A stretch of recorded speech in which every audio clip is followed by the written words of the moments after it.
સ્થાનિક સ્વરાજની સંસ્થાઓની સામાન્ય ચૂંટણી 2026 અંતર્ગત આજે ભરૂચ જિલ્લામાં ઉત્સાહપૂર્ણ માહોલમાં મતદાન પ્રક્રિયા શરૂ થઈ છે. જિલ્લામાં વહેલી સવારથી જ મતદાન મથકો પર મતદારોની અવરજવર જોવા મળી રહી છે. આ દરમિયાન ભરૂચ જિલ્લાના જિલ્લા ચૂંટણી અધિકારી અને કલેક્ટર ગૌરાંગ મકવાણા લોકશાહીના પર્વમાં સહભાગી બન્યા હતા. તેમણે ભરૂચ શહેરની BH મોદી હાઈસ્કૂલ ખાતે આવેલ મતદાન મથક પર સામાન્ય નાગરિકની જેમ કતારમાં ઉભા રહી પોતાનું મતદાન કર્યું હતું. મતદાન કર્યા બાદ તેમણે જિલ્લાના તમામ નાગરિકોને નિર્ભય અને નિષ્પક્ષ રીતે વધુમાં વધુ સંખ્યામાં મતદાન કરવા અપીલ કરી હતી અને લોકશાહીને મજબૂત બનાવવા સહભાગી થવા અનુરોધ કર્યો હતો. સ્થાનિક સ્વરાજની સંસ્થાઓ એટલે કે નગરપાલિકા, તાલુકા પંચાયત, જિલ્લા પંચાયતની ચૂંટણીઓ છે. આજે મતદાનનો દિવસ છે. આજે મેં મારા મતાધિકારનો ઉપયોગ કર્યો છે. ભરૂચ જિલ્લાના સૌ નાગરિકોને વિનંતી છે, આપ પણ બહોળા પ્રમાણમાં બહાર નીકળી આપના મતાધિકારનો ઉપયોગ કરો.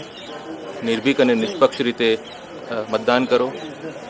આપ પોતે તો મતદાન કરો જ, પરંતુ સાથે સાથે આપના પડોશી, આપના મિત્રો, આપના પરિવારજનો એમને પણ મતદાન કરવા માટે પ્રેરિત કરો.